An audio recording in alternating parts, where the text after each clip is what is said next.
Hey guys, my name's Matt Higbee, and I'm the creative director on PlanetSide 2. Today we're taking a look at some of the factions and talking a little bit about what these factions are all about. First up, we have the Terran Republic.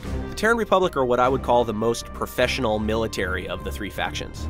These guys are well-drilled, well-equipped, and basically the most well-oiled military machine on the battlefield of Araxis. In terms of weaponry, the Terran Republic rely on pretty conventional weapons. Lots of bullets, lots of high explosives, but they don't use anything too experimental. For vehicles, the Terran Republic is all about speed. They want to basically get the fastest possible vehicles. The Terran Republic also believe in strength in numbers. A lot of their vehicles and a lot of their weapon systems require more players to operate them. But in general, they're just as effective as a one-on-one soldier as any of the other factions would be. The second of the three factions we're going to talk about are the New Conglomerate. Now, the New Conglomerate are sort of the insurgent rebel faction in PlanetSide 2. These guys basically use whatever they can get their hands on, from old mining equipment to experimental weaponry, and they really aren't going to say no to anything that works. You can see here that in a lot of cases they're using stuff that's either plundered from or gathered from their corporate sponsors. A lot of their weapons, armor, and vehicles may look really utilitarian, but don't let that fool you. They still pack a mean punch.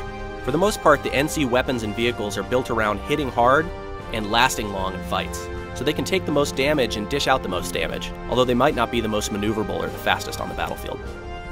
The third and final faction are the Vanu Sovereignty. Now, these guys have unlocked some secrets hidden away in ancient alien ruins all over Araxis. They've used a lot of this technology to help augment their weapons of war.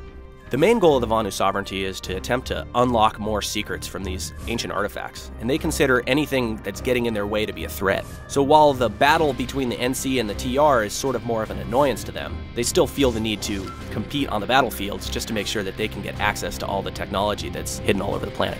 The Vanu Sovereignty have the most advanced technology on the battlefields of Araxis. They use things like plasma warheads and lasers to get the job done. They also have magnetic propulsion systems in their vehicles, which allow them to be maneuverable in ways that conventional vehicles just can't match.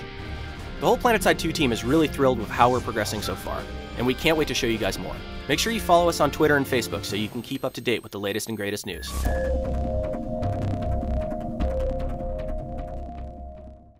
Sony.